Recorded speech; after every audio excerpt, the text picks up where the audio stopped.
안녕하세요. 오늘의 데일리 뉴스레터에 오신 것을 환영합니다. 1. 시진핑의 역겨운 행위. 2. 대만은 자신이 한 일에 대해 대가를 치러야 합니다. 3. 삼성이 1위에 올랐다. 한번 진실을 알아봅시다. 최근 중국과 미국의 틈바구니에서 전쟁의 시작 버튼이 되어버린 대만. 대만 땅을 빼앗으려고 호시탐탐 기회만 노리는 중국과 이를 막으려는 미국이 매일같이 남중 국해에서 팽팽한 긴장 상태를 유지하고 있는데요. 정작 당사자인 대만은 너무 약해서 미국의 도움에 완전히 의지하고 있는 실정입니다. 그런데 대만이 이런 형편없는 꼴이 되어버린 게 사실은 스스로 초래한 재앙이라는 점을 알고 계셨나요? 과거의 대만은 잘만 했다면 한국처럼 인구를 극복한 강군을 꾸릴 수도 있었습니다. 하지만 몇 번의 잘못된 선택으로 인해서 지금처럼 미국 도움 없이는 중국의 상륙을 잠시도 막을 수 없는 수준으로 굴러떨어졌죠. 그리고 그 잘못된 선택 중에는 한국의 도움을 저버린 일도 있었습니다. 최근 대만은 국가의 생존을 걸고 군사력을 다시 끌어올리려 애쓰고 있는데 이 과정도 제대로 진행되지 않는다고 하는데요. 절망적인 분위기에 빠진 대만 내부에서는 차라리 옛날 한국의 손길을 붙잡았다면 조금은 달랐을까 하는 후회의 목소리가 나오고 있다고 합니다. 대만에서 어떤 일이 일어나고 있는 것인지 지금부터 함께 알아보겠습니다. 지난 30일 대만 해군은 차세대 경호위함의 시제한 건조를 발주했습니다. 차세대 경호위함 계획은 대만 해군이 무섭게 덩치를 불리고 있는 중국 해군에 대응하기 위해서 사실상 국가의 생존을 걸고 진행하고 있는 프로젝트인데요. 이번에 발주한 시제한 두 척은 각각 대공형과 대잠형으로 시제함으로 성능이 확인되면 추후 대공형 4척과 대잠형 4척을 더 확보해 총 10척의 전력을 꾸릴 예정입니다. 그런데 문제는 이 군함들의 분류가 경호위함이라는 것입니다. 군함의 하명 분류는 기준이 오락가락하는 경향이 있기는 하지만 일반적인 해군의 주력 전투함은 배수량 10,000톤 전후에 달하는 구축함입니다. 호위함은 이보다 한 등급 밑으로 배수량 3,000톤 전후의 전투함들이 속합니다. 그런데 대만이 만들려고 하는 것은 이만큼도 못 되는 2,500톤급이라서 경호위함으로 분류되는 것입니다. 이게 큰 문제가 되는 이유가 조만간 이 경호위함이 대만 해군이 보유한 최대 규모의 전투함이 될 예정이기 때문입니다. 현재 대만 해군 최대 전력은 미국에서 들여온 키드급 방공구축함 지룡입니다. 만재 배수량이 9,783톤에 달하고 각종 무기를 탑재하고 있어 대만에게 훌륭한 전력이기는 했지만 너무 오래된 물건이라는 게 발목을 잡았죠. 중국이 52기형 구축함을 건조하면서 본격적으로 해군 전력을 증강하기 시작하자 다급해진 대만은 2001년 미국의 대책을 요구했습니다. 지금까지도 미 해군의 주력 구축함인 알레이버크급 이지스 구축함의 판매를 요청한 것입니다. 하지만 중국이 이에 극렬히 반대했고 미국 역시 만에 하나라도 대만의 주력 구축함을 팔았다가 하루아침에 대만이 중국에 함락당해서 기술이 유출될 것을 염려했습니다. 결과적으로 대만이 받을 수 있었던 것은 알레이버크급의 이전 세대 구축함인 키드급 1척이었죠. 물론 키드급은 그 시점에서도 이미 노퇴역함이었고 대만은 아쉬운 대로 키드급을 받아오기는 했지만 여론의 반발에 부딪혀 상당히 오랜 기간 동안 입법원에서 구매안이 통과되지 못하는 해프닝이 발생하기도 했습니다. 대만 해군의 인도가 완료된 시점은 2006년이었는데 이때도 이미 노후함이었던 지룡급은 지금에 와서는 언제 퍼져도 이상하지 않을 고물이 되어 있습니다. 사실 대만은 이런 상황에 대응하기 위해 일찍부터 여러가지 건한 사업을 추진하긴 했습니다. 지룡급을 사오기 전에도 국산 함대 방공 구축함을 개발하기 위해 90년대 초파 ACS 사업을 진행했지만 가시적인 성과를 거두지 못하고 실패했었는데요. 구축함의 개발이 실패하자 한 단계 낮춰서 호위함의 개발에도 도전했죠. 그러나 이 도전 역시 실패로 끝나고 말았습니다. 대만이 지금의 상황을 일찌감치 예견하고 애를 쏘았는데도 실패를 거듭한 데에는 그럴 만한 이유가 있었습니다. 대만군의 전투함 개발 능력 자체가 충분히 성숙하지 못했기 때문이었습니다. 많은 방산 꿈나무 국가들이 범하는 실수 중 하나가 바로 이것입니다. 모름지기 방산 기술이란 것은 기초적인 재료 공학부터 시작해서 작은 체급에서 큰 체급으로 한 계단씩 차근차근 밟아나가면서 기술을 성숙시킬 필요가 있습니다. 전투함으로 따지자면 고속장에서 시작해서 초계함, 호위함, 구축함으로 점점 배수량을 늘려가야 하는 것이죠. 함부로 이런 단계를 건너뛰었다간 애초에 개발이 성공하지를 못하거나 성공하더라도 언젠가는 발목을 잡히게 됩니다. 대만은 이런 절차를 거꾸로 거슬러가고 있으니 성공할 턱이 없는 것입니다. 결국 구축함을 자체 개발한다는 대만의 거창하기만 한 계획은 어느새 고작 경호위함을 만드는 수준으로 쪼그라들어 버렸습니다. 그런데 이마저도 뭔가 잘못 진행되고 있습니다. 현재 대만의 특수선 조선소는 대표적으로 세 군데가 꼽힙니다. 대만국제조선, 중신조선그룹, 룽터조선이 바로 그 주인공이죠. 경호위함의 시제함 수주도 이들이 후보군이었고 시제함 품질이 만족스럽다면 나머지 8척의 수주도 받아갈 가능성이 높았는데요. 사실 말이 후보군이지 그 역할을 수행할 만한 곳은 대만국제조선 한 곳뿐이었습니다. 룽터조선의 경우 민간 선박으로는 요트를 건조하고 있으며 전투함은 고속장, 고속함, 소형 기뢰부 설정 정도를 만드는 조선소입니다. 즉 대형선 건조 능력이 전무하다는 것이죠. 애초에 이곳은 조선소 자체가 너무 작아서 만들라고 해도 만들 수가 없습니다. 중신조선그룹의 경우 500톤에서 3000톤 사이의 해경함을 건조하는 조선소입니다. 대만 해경함선소의 70% 정도를 수주받고 있는 해경함 전문 조선소죠. 다만 군용 전투함의 건조 경력은 전무합니다. 그나마 튀장급 초계함과 선체를 공유하는 해경함인 안핀급을 건조해봤다는 경력은 있는데요.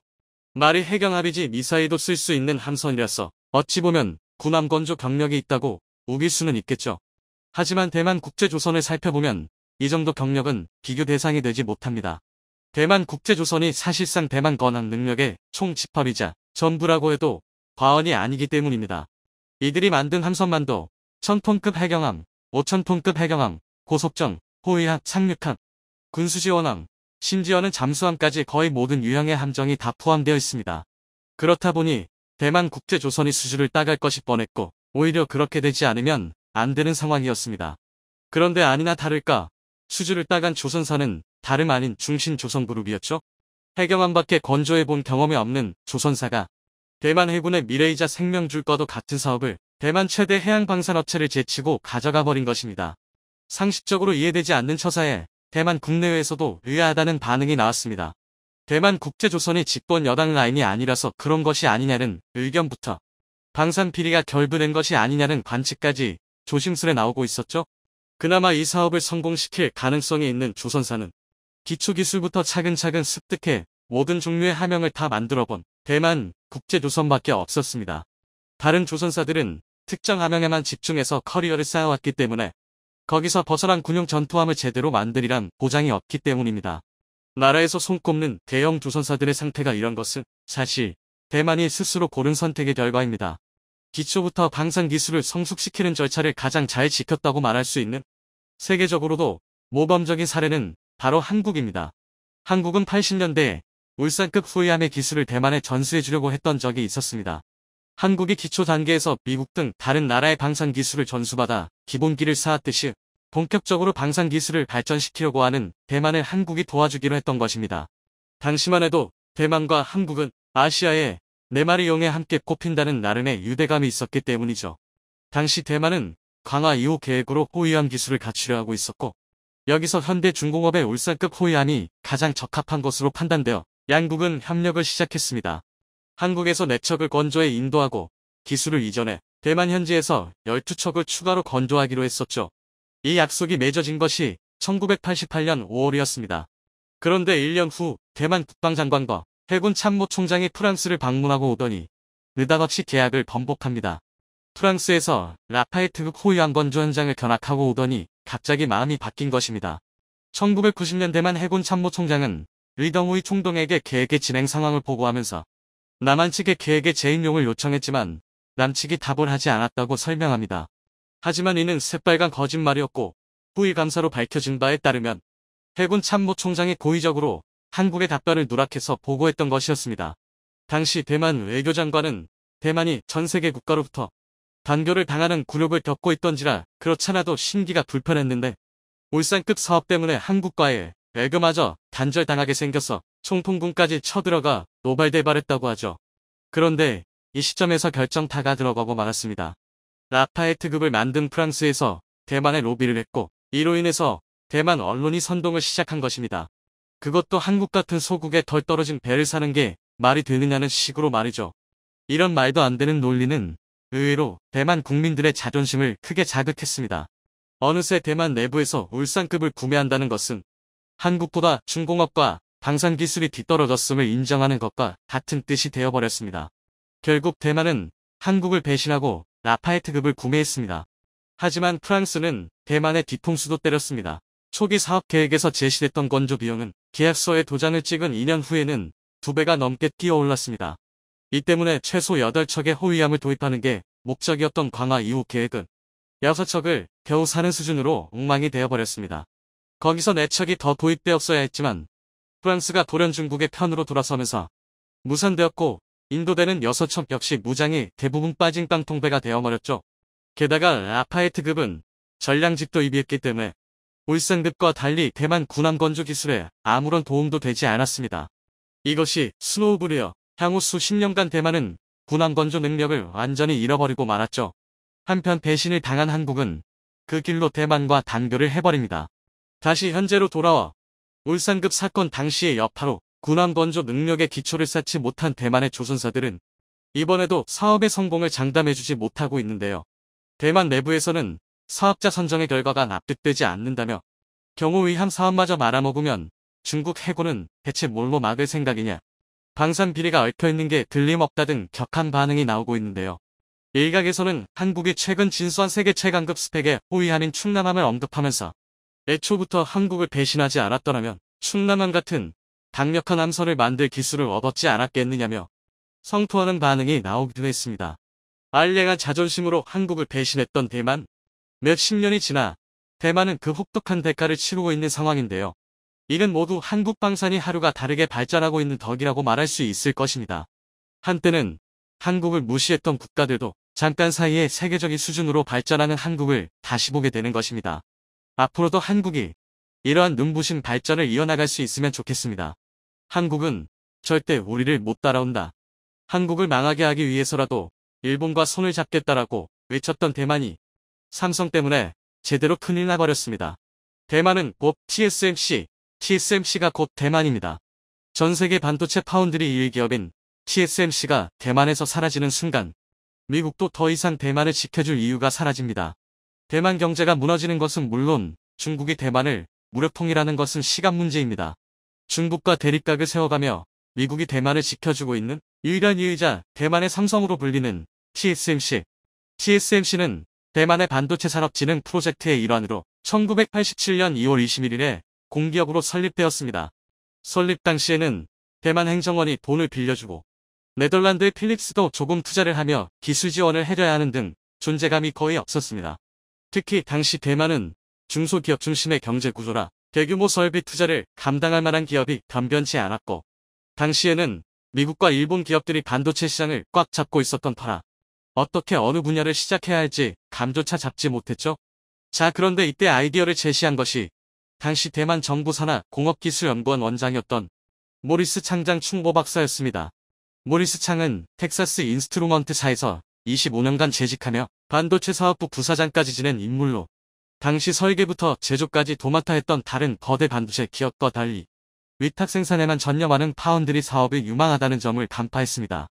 그리고 대만 정부를 설득해 TSMC를 설립하고 CEO를 맡게 됩니다. TSMC는 타 기업으로부터 설계도를 받아 반도체를 위탁 생산하는 기업입니다. 그리고 현재 압도적인 반도체 파운드리 세계 1위 기업으로 시장 점유율은 50%가 넘습니다. 2위인 삼성전자와 무려 3배 이상 차이 나죠. 애플, 퀄컴, 인텔, 엔비디아, 테슬라 등 세계 최고의 기업들이 모두 TSMC에 의존하고 있습니다. 삼성이 수백조 원의 투자를 발표하며 TSMC를 따라잡고 세계 1위가 되겠다고 천명하자 대만은 삼성이 절대 TSMC를 따라오지 못할 것이라며 발끈했습니다. 삼성이 무서웠는지 대만은 한국을 도발하기 시작했습니다. 대만을 대표하는 또 다른 대만 기업 애플의 아이폰을 위탁 생산하는 대만 폭스콘의 궈타이밍 창업주는 갤럭시 말고 아이폰을 구입해라. 한국인과 달리 일본인은 뒤통수를 치지 않는다. 일본 기업과 손잡고 5년 내 삼성전자를 꺾겠다 등의 충격적인 발언까지 했고 심지어 내 인생의 목표는 배신자 삼성전자를 무너뜨리는 것이라는 말까지 공개적으로 했습니다. 대만 국민들의 혐한도 매우 유명합니다. 이렇게 태극기를 변형해 한국의 문화를 조롱하는가 하면 대만의 지상파에서는 이렇게 한국의 태극기를 불에 지르는 모습을 시도 때도 없이 내보냅니다. 뿐만 아니라 한국인들의 외모를 비하하는 대만 예능 프로들도 너무나 많습니다. 너무나 충격적인데요. 심지어 대만의 보건복지부 장관도 TV에 출연해 대놓고 한국 사람이 싫다고 대놓고 충격적인 발언을 했습니다. 자, 그런데 삼성이 우리를 위해 대만에 제대로 시원한 복수를 해주었습니다. TSMC에서 가장 중요한 최고 기술자라 불리는 린준청을 삼성이 부사장으로 영입했습니다.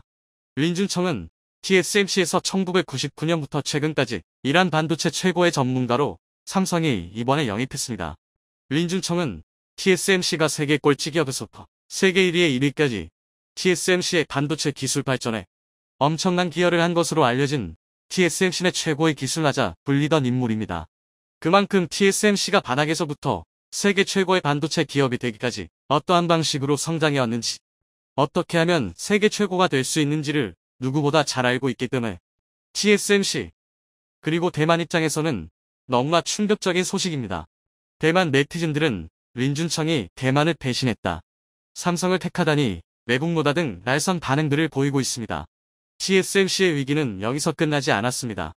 사실 이것은 시작에 불과했습니다. 진짜는 이제부터인데요.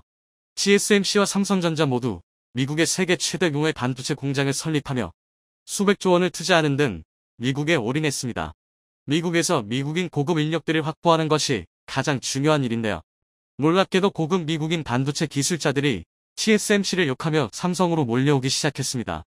6일 해외 IT 매체 WCGTech는 대만 TSMC에서 1년 이상 연수를 받은 미국 국적의 기술자들은 애리조나에 있는 TSMC 공장 가동을 위해 미국으로 돌아가기 시작했다며, 이들은 대만에서 강력한 문화 충격을 받았다고 밝히고 있다고 보도했습니다. 1년 동안 대만 생활을 한 미국 엔지니어들은 이제 미국으로 복귀하고 있는데 TSMC에 대한 불만을 사회관계망 서비스 SNS에 올리고 있습니다.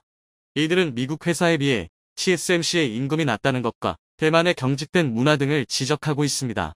TSMC에서 교육을 받은 한 미국 엔지니어는 TSMC는 군사 문화를 가지고 있다며, 보수가 업계 평균보다는 높지만 이를 위해서는 장시간의 근로를 해야 한다고 지적했습니다.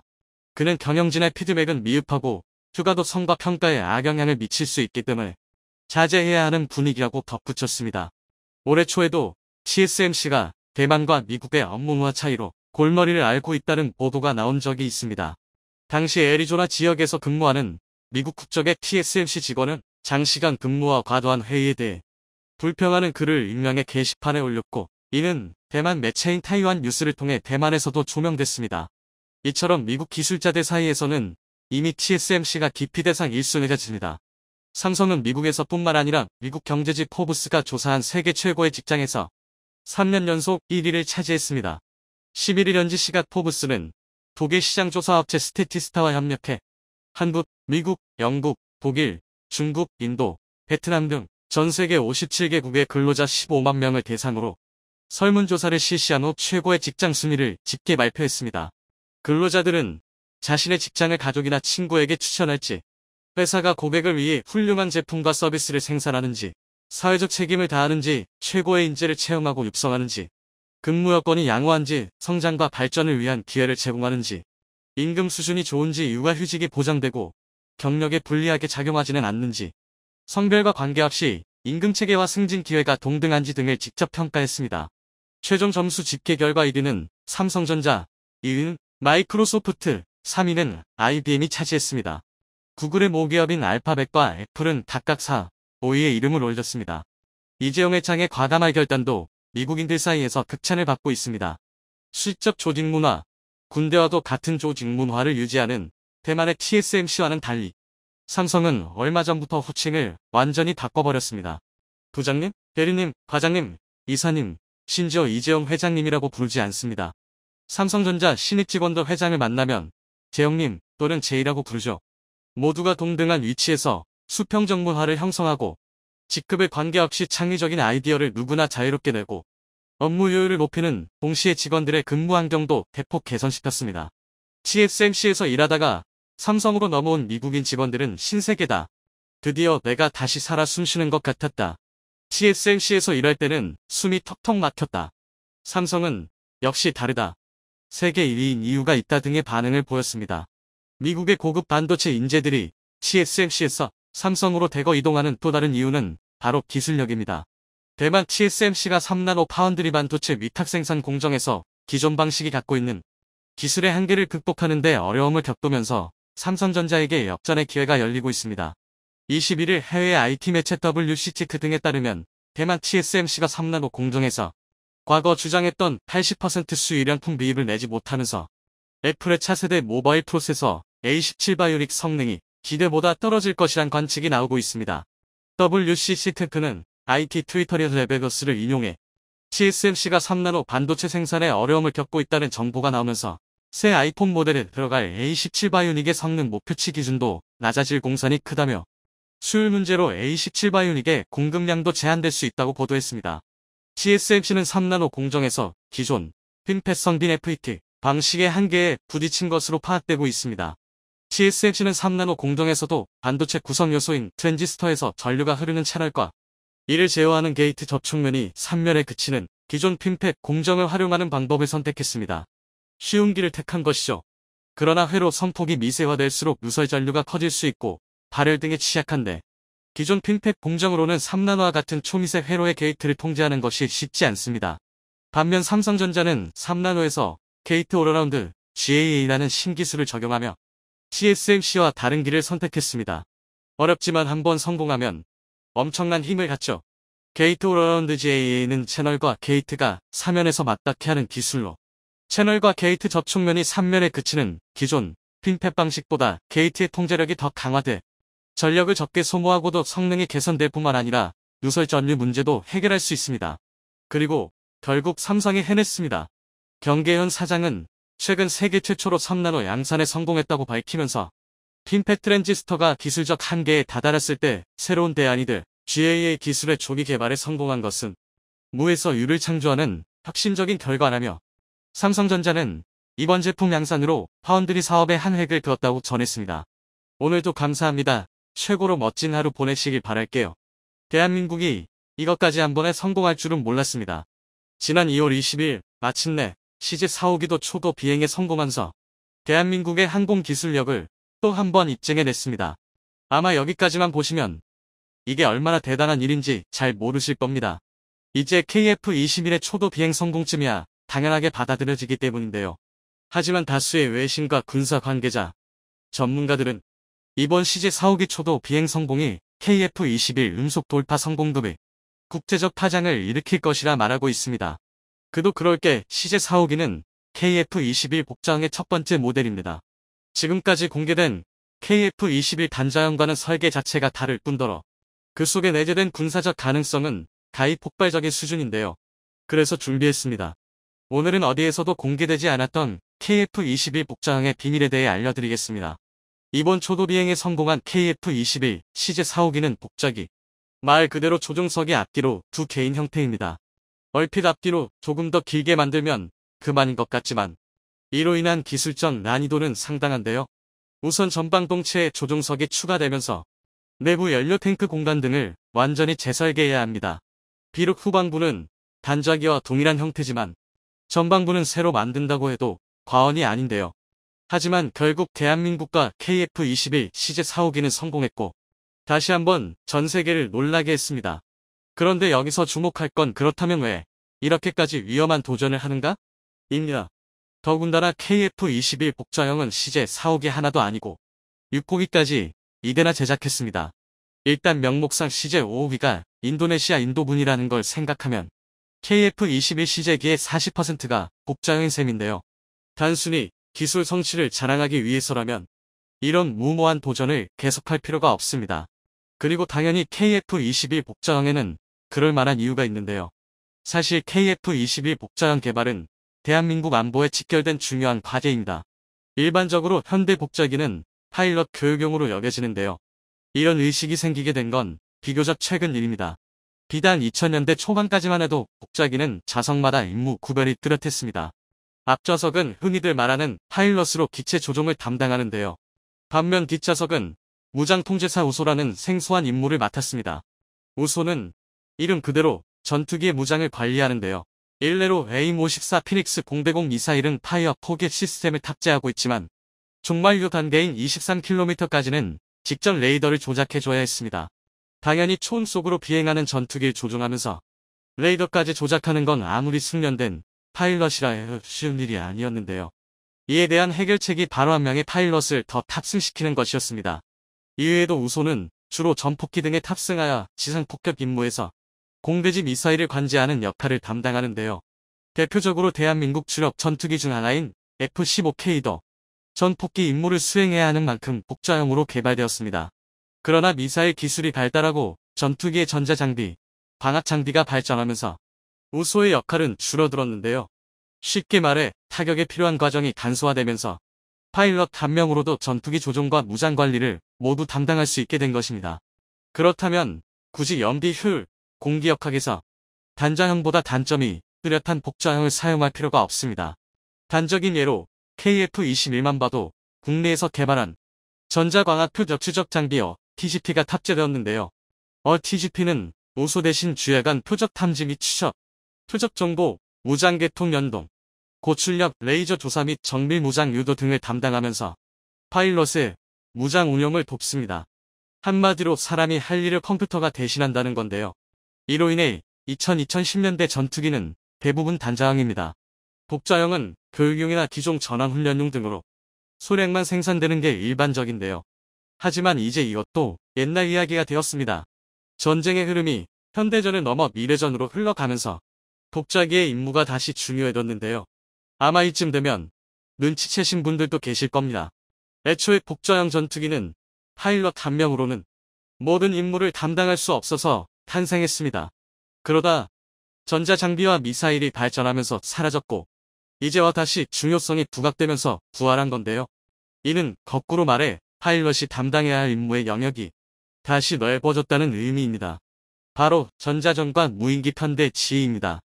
현대 과학기술의 정점이 총집합된 전투기는 이제 단순한 지상어뢰 지원, 공중무쇠 확보 등에서 역할이 끝나지 않습니다.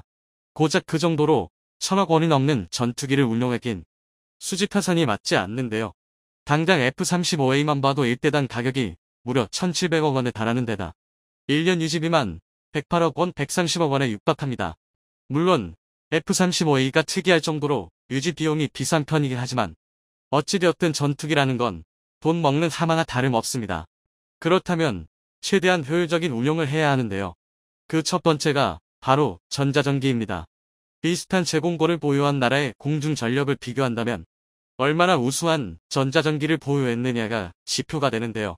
단적인 예로 미국이 보유한 최강의 전투기는 F-22 랩터가 아니라 E-18G 그라울러입니다. 2009년에 있었던 모의 훈련에서 미 해군 소속 그라울러는 랩터가 포착된 찰나의 순간 ECM 공격을 가해 랩터의 레이더를 무력화했는데요. 이후 AIM-120 암램을 이용해 격추에 성공했습니다. 이보다 3년 앞선 노턴 엣지 훈련에서 F-22와 F-15, F-16, FA-18이 모의 공중전을 벌였을 때 144형이라는 경이적인 교전비를 기록했다는 걸 감안하면 이 18G 그라울러의 전자전 능력이 공세에 얼마나 중요한지 짐작할 수 있는데요. 이처럼 전자전기는 적의 탐지 자산을 무력화하는 게 주 임무입니다. 공습 등에서 전투기 편대 최선두에 투입되어 적의 대공 레이더를 무력화하는데요. 즉 적의 눈과 귀를 침묵시키는 것입니다. 입만 남은 적은 제공권을 빼앗기고 비명밖에 지를 수 없는데요. 실제로 KF-21에는 EWC, RWR 제어기, 재밍신호 회생기, RWR, RF 제머, CMDS를 통합한 국산 통합 전자전체계 EW 슈트가 탑재되어 있습니다.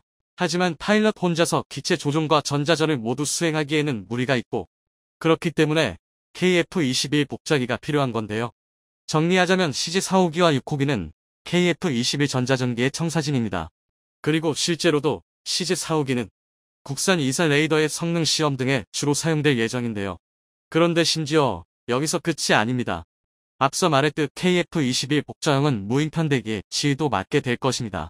일명범 T라고 부르는 새로운 개념의 작전 수행 방식인데요. 이를 쉽게 말하면 KF-21 단 1대로도 무인기와 함께 편대 임무를 수행하는 것입니다. KF-21은 5세대 전투기급 스텔스 성능을 기반으로 무인 편대기를 위험지역에 선제 투입하여 항공 폭탄을 투하하거나 무인기의 저피탐 능력을 살려 전방의 적을 먼저 탐지하는 전술을 사용할 수도 있는데요. 이게 바로 KF-21 후기 개량형이 6세대까지도 충분히 노려볼 수 있는 이유입니다. 그러나 전자전 수행과 마찬가지로 KF-21 파일럿이 전투기와 무인 편대기까지 모두 조종하는 건 한계가 있습니다. 무인기에 아무리 AI를 적용한다고 하더라도 정밀한 조종을 위해선 추가 파일럿이 필수적입니다. 이처럼 KF-21 복자형은 눈에 보이는 것보다 그 속에 숨겨진 의미가 더 많습니다.